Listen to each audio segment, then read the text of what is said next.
ओम सदाशिवसमारंभां शंकराचार्यमध्यमाम् अस्मदाचार्यपर्यन्तां वंदे गुरुपरंपराम्। अभी हमने मंगलाचरण और ग्रंथ का प्रयोजन देखा।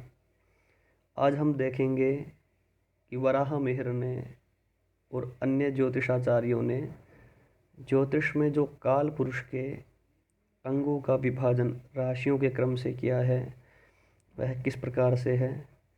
इसमें बृहद जातक और लघु जातक के अनुसार या लघु जातक में जो श्लोक के माध्यम से समझाया गया है वो हम देखेंगे।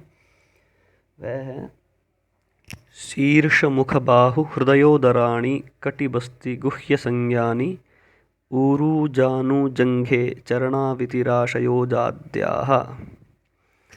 अर्थात शीर्ष शीर्ष का मतलब होता है सिर, मुख फेस, बाहु भुजाएं, हृदय हृदय तो है ही, उदराणी पेट, कटी जहाँ बेल्ट बांधते हैं वो वाला हिस्सा शरीर का, बस्ती यह जो हमारी नाभि के लगभग 4 अंगुल नीचे का जो पार्ट है उसे बस्ती कहते हैं।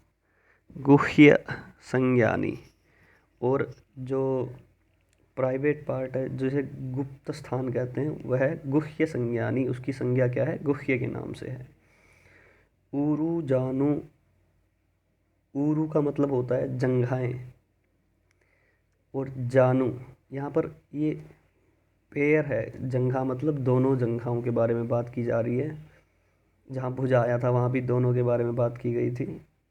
जंघे, ऊरू जानु, जानु मतलब घुटना नी, जंघे। अब देखिए संस्कृत में जो है जो पिंडली होती है उसे जंघा कहा जाता है और जो जिसे हम हिंदी में जंघा कहते हैं उसे संस्कृत में ऊरू कहा जाता है। ऊरू जानु जंघे चरणौ इति चरणाविति और चरणौ मतलब दोनों पैर जो नीचे हैं, पाद जिनको हम जमीन में स्पर्श करते हैं वो चरण। इति राशयो अजाद्याः, इस प्रकार से अजादि जो राशियां हैं अज अजाद्याः, अज मतलब मेष राशि, मेष आदि राशियों के क्रम से प्रत्येक जो एक एक उनका जो क्रम होगा, जैसे मेष है वो शीर्ष, वहाँ पर वो कहाँ पर निवास करती है, काल पुरुष के शीर्ष में मेष राशि का निवास है। मुख में किसका है, वृष राशि मुख में। इस तरह से क्रम से ये शरीर के अंग और राशियों का क्रम हो समझना चाहिए। आगे कहते हैं अब इनकी ज़रूरत क्या है वो अगले श्लोक में बताते हैं। काल नरस्यावयवान पुरुषाणाम चिंतयेत प्रसव काले। काल नरस्य अर्थात काल पुरुषस्य अवयवान, जो ये अंग हैं ये अवयव हैं, पुरुषाणाम ये पुरुषों में होते हैं। किस समय पे इनका चिंतन करना चाहिए, चिंतयेत प्रसव काले, अर्थात जब बच्चा जन्म लेता है, जब कोई भी जातक का जन्म होता है तो उसके जन्म समय में इनका चिंतन करना चाहिए। कैसे करेंगे, कहते सद ग्रह संयोगात, जिस राशि में सद और असत, शुभ या अशुभ ग्रहों का जैसा जो राशि का बल होगा, पुष्टा संयोगात पुष्टाः, अगर शुभ ग्रह हैं, बली राशि होगी तो पुष्टाः, वो अंग जिस अंग में वो राशि पड़ेगी वो पुष्ट हो जाएंगे।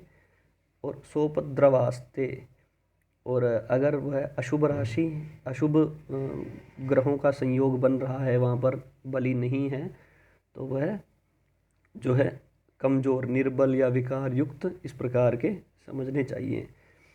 अब सबसे पहले जो मेष राशि है अगर हम उसका देखेंगे तो मेष राशि का जो निवास है वह काल पुरुष के शीर्ष में है, सिर में समझना चाहिए।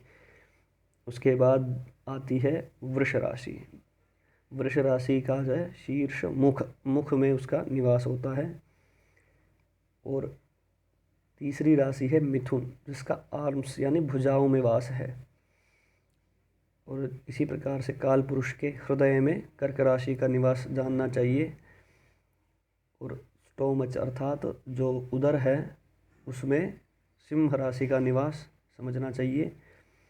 और जहाँ बेल्ट बांधने की जो जगह बताई थी आपको, कटी, उस स्थान, कटी स्थान पर कन्या राशि का वास है, कन्या राशि का अधिकार है।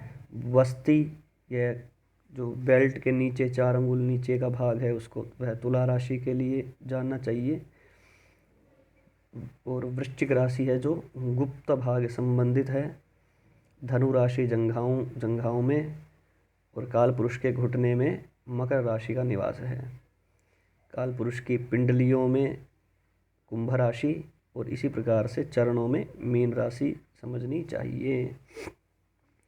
इसी प्रकार से कोई इन्हीं के माध्यम से जब हम किसी का रोग आदि विचार करते हैं तो इन्हीं के आधार पर बताया जाता है।